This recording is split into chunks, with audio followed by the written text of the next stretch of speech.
இன்று நாம் irregular periods, அதாவது பீரியடுங்கிறது தொடர்ந்து 5 நாள் 10 நாள் இப்படி தொடர்ந்து போய்கிட்டே இருக்கிறது. அதை நிறுத்தக்கூடிய அக்குபஞ்சர் புள்ளிகளை தான் இப்போ நம்ம பார்க்க போகிறோம். இந்த கணுக்கால் மூட்டிலிருந்து இங்கே கீழே வருது பார்த்திங்கன்னா, இது K3ன்னு சொல்லுவோம்.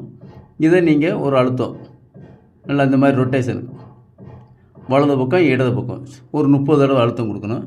அதே மாதிரி இந்த மொழிந்து கீழே இந்த குதிங்காலை நோக்கி இங்கே ஒரு சிவப்பு புள்ளி வச்சுருக்கேன். இதுலேயும் ஒரு 25 தடவை அல்லது 30 தடவை அழுத்தம் கொடுக்கணும். அப்புறம் இந்த கணுக்காலில் இருந்து 4 விரல், உங்களுடைய 4 விரல் வச்சா இந்த புள்ளி கரெக்டாக வருதுங்களா?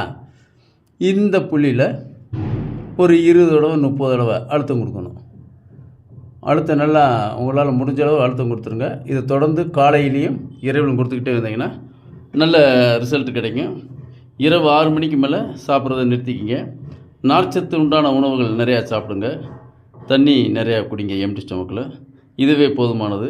1 மாதம் 2 மாதத்தில் கொஞ்சம் கொஞ்சமாக சரியாகும். நன்றி, வணக்கம்.